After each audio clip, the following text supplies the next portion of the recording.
Rahayu sedulur, apakah dengan meditasi bisa membuat menjadi utuh dan sehat? Jika kita melihat akar kata dari meditasi dan medisin yang artinya obat, itu adalah sama, yaitu sama-sama menyembuhkan. Meditasi itu menyembuhkan spiritual, sedangkan medisin itu menyembuhkan fisik atau raga. Ada kalimat yang sepadan lain adalah healing. Healing itu juga penyembuhan, dan whole itu artinya utuh. Jadi meditasi juga bisa berarti penyembuhan untuk menjadi sehat dan utuh. Di sini ada padanan kata yang lain, yaitu holy, yang disebut suci. Nah, meditasi sendiri mengartikan sarana untuk penyembuhan agar menjadi utuh, lengkap, sempurna, tidak kurang suatu apapun yang diinginkan. Itulah yang disebut suci. Jadi suci di sini bukan berarti milik agama tertentu, melainkan suci itu bermakna utuh, lengkap, tidak kurang suatu apapun. Sehingga itulah yang diinginkan semesta. Jika panjenengan berkecukupan, tidak kurang suatu apapun, lengkap, utuh, dan bisa menunjukkan potensi panjenengan, maka itulah yang diinginkan alam semesta.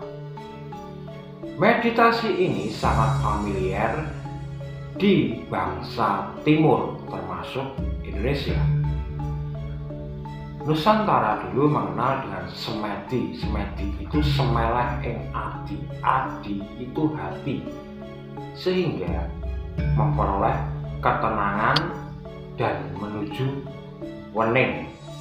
Wening itu juga penyembuhan spiritual dari dalam, agar ilmu-ilmu semesta bisa mengalir ke dalam tubuh kita.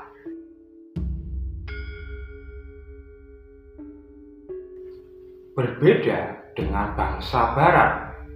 Bangsa barat kurang familiar dengan meditasi ataupun semedi. Mereka lebih familiar dengan doa. Doa ini ditujukan keluar, bukan ke dalam. Mereka memohon kepada Tuhan yang tidak dikenalnya, tidak tahu Tuhan itu di mana, dan tidak tahu Tuhan itu siapa. Entah mendengarkan atau tidak, mereka berdoa memohon kepadanya. Terkadang ada yang merasa nyaman karena doa itu, tapi sebetulnya belum tentu doa itu dikabulkan. Tuhan adalah sistem kepercayaan yang diberikan oleh orang tua kita dan masyarakat kepada kita. Jadi sebetulnya tidak masalah doa itu ditujukan ke mana saja. Kita tahu bangsa timur itu mempunyai ratusan dewa, dan ditujukan kemana saja tidak akan pernah ada masalah. Bahkan di bangsa India ada yang menyembah batu, ada yang menyembah pohon, ada yang menyembah matahari, ada yang menyembah lautan, tidak masalah. Yang terpenting bukan siapa yang disembah, melainkan kenikmatan, kenyamanan, keheningan itu yang utama untuk menyehatkan diri. Jadi sebetulnya meditasi dan doa itu adalah dua kutub yang berlawanan. Meditasi bergerak ke dalam, sedangkan doa bergerak keluar. Namun keduanya ini bisa disatukan.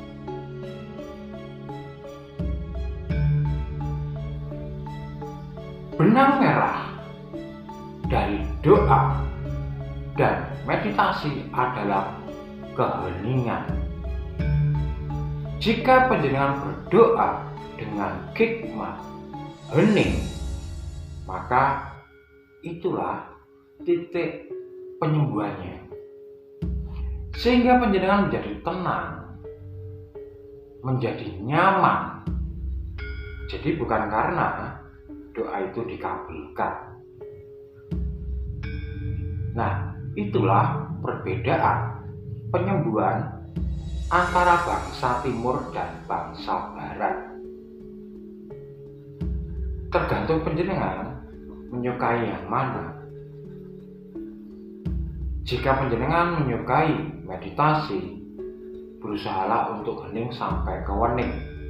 Tetapi jika panjenengan menyukai dengan cara doa, maka lakukanlah doa itu dengan hening dan hikmat sehingga memperoleh ketenangan. Dan jangan meminta, karena kita tidak tahu meminta kepada siapa dan apakah yang dipinta itu memberi, sedangkan kita mengenal saja tidak. Maka doa itu harus dipenuhi dengan rasa syukur. Dengan dua cara penyembuhan di atas, saya percaya bahwa panjenengan nanti akan menjadi orang yang berkecukupan, sempurna, utuh, dan suci.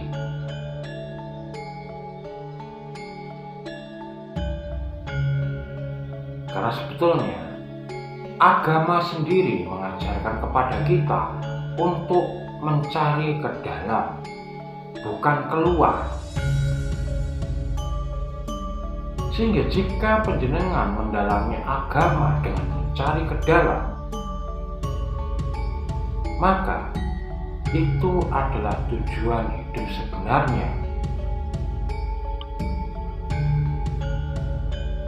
Karena jika mencari di luar, sosok ditempatkan di luar, kita menyembah di luar, maka tidak akan ketemu.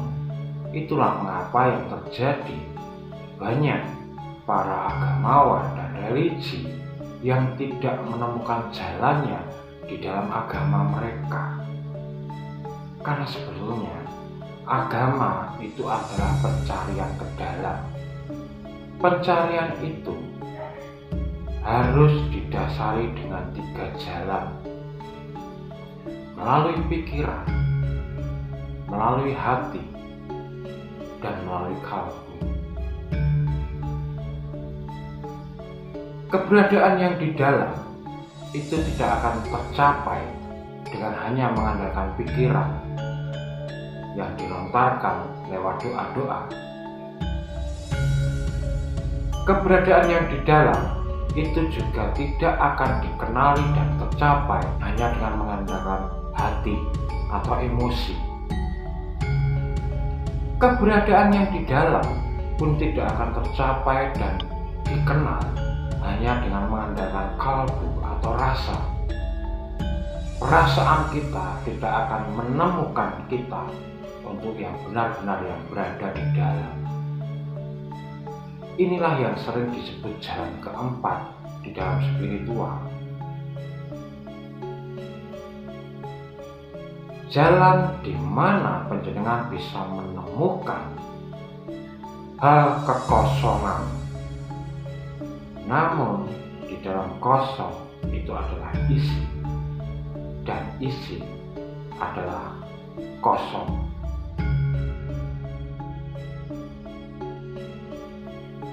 Semoga bermanfaat. Rahayu, rahayu, rahayu. Matur nuwun.